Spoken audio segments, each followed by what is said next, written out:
다시 말씀드리지만 상향, 적정, 하향 지원 개수에는 정답이 없습니다. 6상향이라 해도 본인이 정시에 자신이 있거나 재수를 각오하고 있고 6장이 다 떨어질 확률이 높다는 걸 알고 있으면 틀린 선택이 아닌 거고, 반대로 재수를 절대 하기 싫으면 3적정, 3하향 이렇게 해도 되는 거예요. 다만 여기서도 조심해야 될 점이 있는데,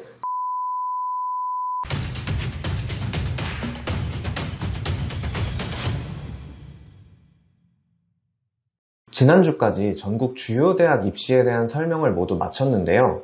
수시 원서라는 게 원하는 만큼 마음껏 쓸 수 있는 게 아니라 딱 6장만 정해서 써야 하는 것이기 때문에 이 6장을 어떻게 구성해야 후회하지 않을지 고민이 많으실 거라 생각합니다.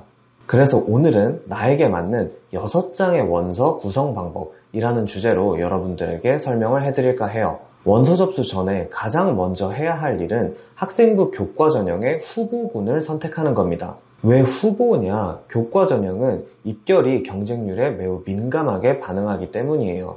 따라서 지원하려는 원서 개수보다 조금 더 여유있게 후보군을 두고 살펴보셔야 합니다.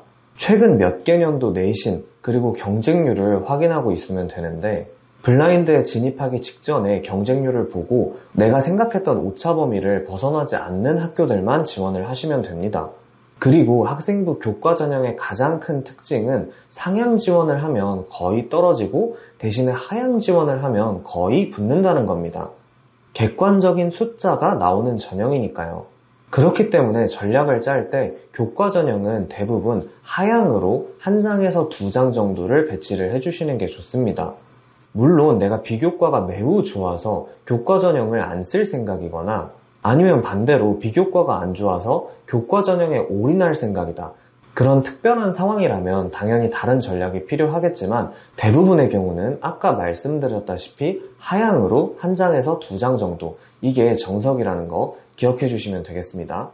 이제 두 번째로 할 일은 적정으로 지원할 학생부 종합전형을 선택하는 겁니다. 적정 지원의 개수에는 정답이 절대 없어요.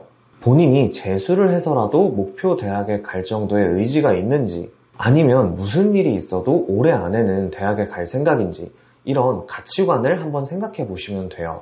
하지만 어떤 전형을 써야 하는지에 대해서는 정답이 존재합니다. 저희가 수많은 영상과 칼럼을 통해서 말씀드렸죠. 내 생기부를 분석해서 장점을 찾고 그 장점을 최고로 평가해주는 학생부 종합전형을 찾아야 한다. 내 생기부 방향과 전혀 다른 역량 평가를 하는 대학을 선택하면 안 된다는 겁니다. 그렇게 쓰시면 하향 지원을 해도 떨어질 확률이 높아요. 아직 입학사정관의 평가 기준, 평가 역량을 모르시는 분들이 있을 수도 있기 때문에 고정 댓글에 수시에 대해서 공부할 수 있는 링크를 달아드리도록 하겠습니다.